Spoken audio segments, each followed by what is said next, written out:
Farintosh, said he. Ah, yes, I recall the case. It was concerned with an opal tiara. I think it was before your time, Watson. I can only say, madam, that I shall be happy to devote the same care to your case as I did to that of your friend.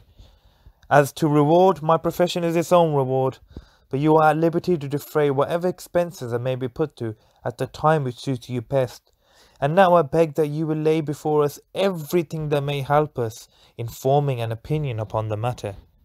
Alas, replied our visitor, the very horror of my situation lies in the fact that my fears are so vague, and my suspicions depend so entirely upon small points, which might seem trivial to another, that even he to whom of all others I have a right to look for help and advice, looks upon all that I tell him about it as the fancies of a nervous woman.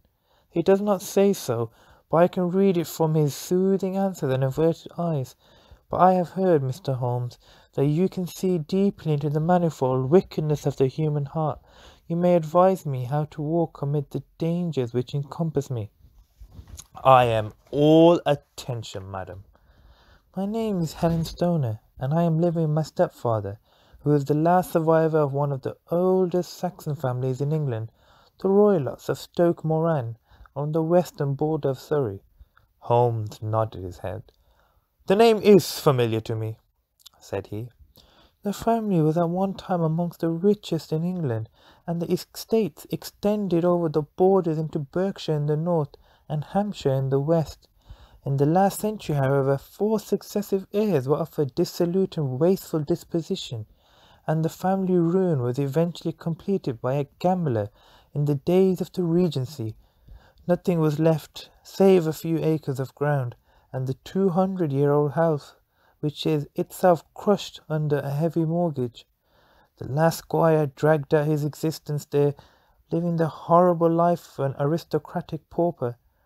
But his only son, my stepfather, seeing that he must adapt himself to the new conditions, obtained an advance from a relative, which enabled him to take a medical degree, and went out to Calcutta, where by his professional skill and his force of character he established a large practice.